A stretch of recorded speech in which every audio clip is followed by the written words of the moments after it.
વિશ્વના સૌથી મોટા ક્રિકેટ સ્ટેડિયમ ગણાતા નરેન્દ્ર મોદી સ્ટેડિયમ ખાતે ભારત અને ન્યૂઝીલેન્ડ વચ્ચે રમાયેલી આઈસીસી મેન્સ T20 વર્લ્ડ કપની ફાઇનલ મેચમાં ભારતે ભવ્ય જીત હાંસલ કરી T20 વર્લ્ડ કપ પોતાના નામે કર્યો હતો. ભારતની ઐતિહાસિક જીત બાદ સમગ્ર દેશમાં આનંદ અને ઉત્સાહનો માહોલ છવાઈ ગયો હતો.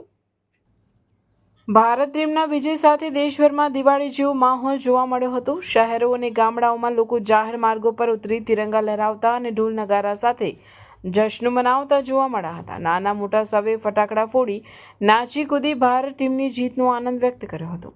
આ જીતની ઉજવણીનો રંગ ગુજરાતના ભરૂચ જિલ્લામાં પણ જોવા મળ્યો હતો. ભરૂચ શહેરમાં લોકો મોટી સંખ્યામાં જાહેર માર્ગો પર ઉતરી આવ્યા હતા. ખાસ કરીને 532 સર્કલ ખાતે યુવાનો અને નાગરિકો હાથમાં તિરંગા લઈને ભેગા થયા હતા અને ભારત માતાની જય તથા ટીમ ઇન્ડિયાના નારા લગાવી ભવ્ય રીતે ઉજવણી કરી હતી. ઉજવણી દરમિયાન કોઈ અનિચ્છનીય બનાવ ન બને તે માટે ભરૂચ શહેર પોલીસ દ્વારા વિવિધ વિસ્તારોમાં ચુસ્ત પોલીસ બંદોબસ્ત પણ ગોઠવવામાં આવ્યો હતો. પોલીસ દ્વારા ટ્રાફિક વ્યવસ્થા સુચારુ રહે તે માટે ખાસ દેખરેખ રાખવામાં આવી હતી.